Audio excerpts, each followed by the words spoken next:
but one thing I'm interested in, your experience growing up. I mean, you was doing, you said you were a black belt in judo. Yeah, man. Yeah, that is dope, man. That's lit. And you know, doing that in your high school years, man, how did that affect you relative to the other guys growing up? I can imagine you probably had a little bit more when we talk about masculine energy.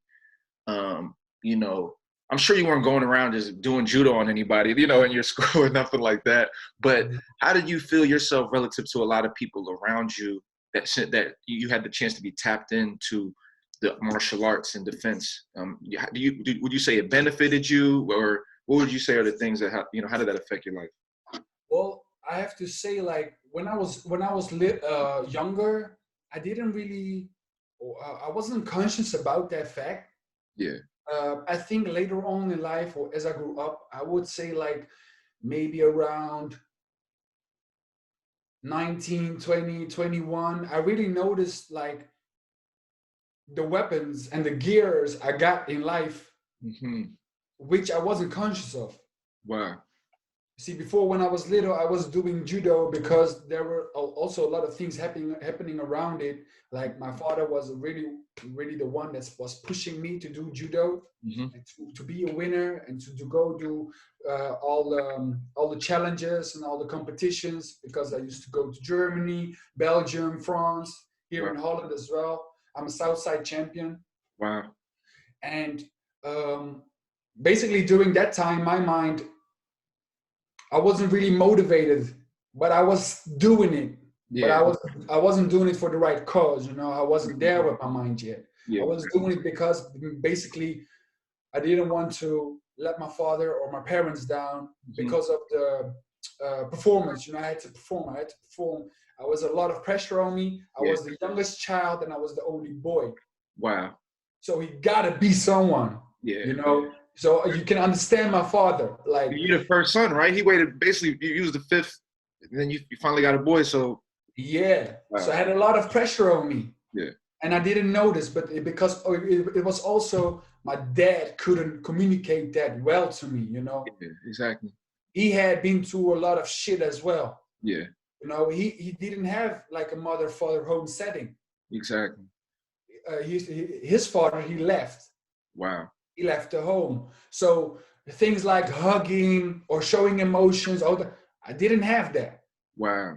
So if you call it masculine, I don't really call that masculine, but it's like some pain somewhere, that you just cannot show it. Exactly. So I cannot get it. So I have to do with what I have to do, and that's like being hard, show no emotion, and go perform, Yeah. But how can you perform when you're not in touch with your intuition or your emotions and intentions as well, Yeah, that's very powerful, man, because it speaks to the fact of that balance. It's not just pure raw masculine energy. It's because that'll have you dried out, cold, and not balanced. You need the feminine energy just as much, and it's that fine balance between the two.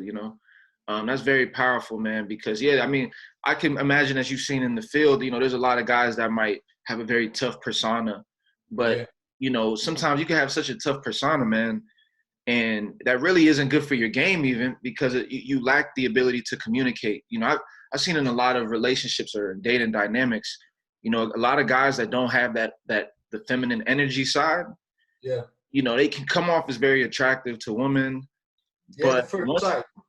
What you say? At the first sight. Yeah, at the first sight, she's like, there's something about him. He looks, especially when the guy look wounded, or he just like, but then once they start to communicate, you realize, like, man, he's missing a lot of, because a big part of, communication, attraction, seduction is that feel side as well, where you can vibe with a girl, where you can vibe with somebody and relax. And to be able to turn it on and off, that's what triggers that power, like, for her to know that you can be just playing around, laughing, whatever. But then when something happens, you're like, oh, what's going on? And she feels the shift, and then she's like, oh, wow. Yeah. So it's like, it's funny, man, because I noticed with a lot of super, quote unquote, alpha guys, right? And super, quote unquote, masculine guys. Yeah. A lot of those dudes, man, are the most they're like a putty when it comes to a girl, man. It's crazy. Like they'll beat everyone's ass, man. But when it comes to their relationship, man, their girl is just slapping them around like crazy, Yeah. you know. So I'm happy you brought up that dynamic, man.